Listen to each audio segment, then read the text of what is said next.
Luar Negeri, Pak Menteri, Kepala BKPM, all the ambassadors, Indonesian Chamber of Commerce, or Chamber of Commerce, ladies and gentlemen, I'm preparing also the slide to convince you. It's a great pleasure for me to be here with you today at the end of this important gathering. And I believe that the discussion taking place after the presentations by speakers has been quite useful to help representatives of partner countries, foreign chamber of commerce, and all participants understand Indonesia's current economic policy and what opportunities there are for foreign businesses and investors. I believe in one way or another, explicitly or otherwise, the earlier speakers have given you a hint that there are two underlying keywords by which the Indonesian government drives the economy into a better future.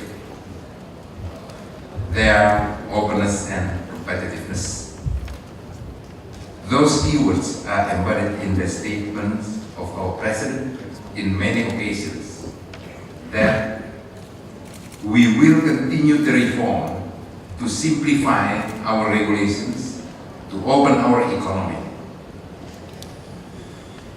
If I could visit briefly those two keywords, by openness, we aim at bringing Indonesia deeper into the global value chains and climbing the chains ladders in sectors where we have factors of endowment, that is, natural resources, innovation, creativity and talents, heritage, demographic and dividend, and Indonesia's strategic location in Southeast Asia.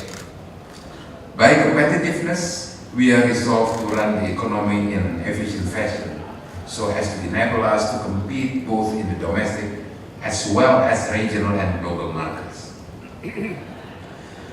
Working toward openness and competitiveness, we give special focus on accelerating the development and improvement of economic infrastructures, such as airports and seaports, roads and railways, to better connect production centers across the archipelagos to the national distribution lines. To play a significant role in an increasingly integrated world economy, we adopt a series of measures to improve our own competitiveness in two ways. Internally, we are enhancing the efficient functioning of trade and investment at the provincial and national levels. To this end, a series of debureaucratization and deregulation packages have been introduced and implemented. There are 13 packages of deregulation introduced by the government in less than 12 months. All packages are divided into 6 areas of reform.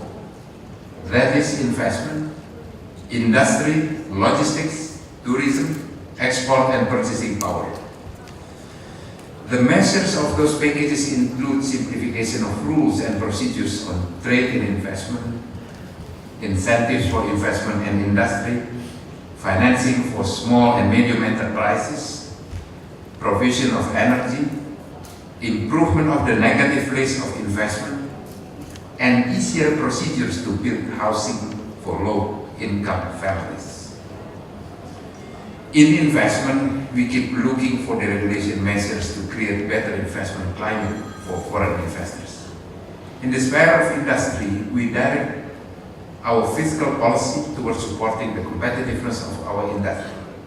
In parallel, our reform on logistic area should help lowering logistics and transportation costs across the archipelago so that goods and workers, including the professional ones, can move easier and cheaper. We also believe that tourism is a sector that could quickly propel our economy.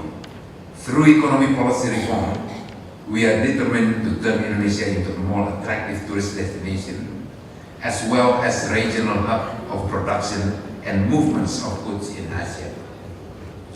At the same time, the government needs to address the challenge of economic opening. In this regard, and as many of you may have observed, we take measures to improve the livelihood of our people, to strengthen people's purchasing power, so that business could flourish even more. As part of the economic reform, the government has adopted the regulation and the bureaucratization measures, enhanced the law enforcement, and thus created more certainty in trade sectors. The spirit of this deregulation and the bureaucratization is manifested in export-import licensing process, which has become easier, transparent, efficient, and certain. Currently, there are 88 types of export-import licensing. 64 licenses are served by online system, and 7 of them are already using a digital signature. We believe that improving the efficiency of the economy will not only enhance our competitiveness in view of stiffer economic competition at the global stage, but also will allow our farmers, fishermen, young and women entrepreneurs, and small and medium enterprises to thrive and contribute better to the economy. This will help the Indonesian government to better address the issues of poverty, income inequality, and rural development, which in turn will further heighten economic growth and offer more new potentials. In closing, I would recommend you to see Indonesia as a moving picture rather than a snapshot. We are changing ourselves for the better. We reform ourselves to be an open and competitive economy. This is the best momentum for you to invest in Indonesia.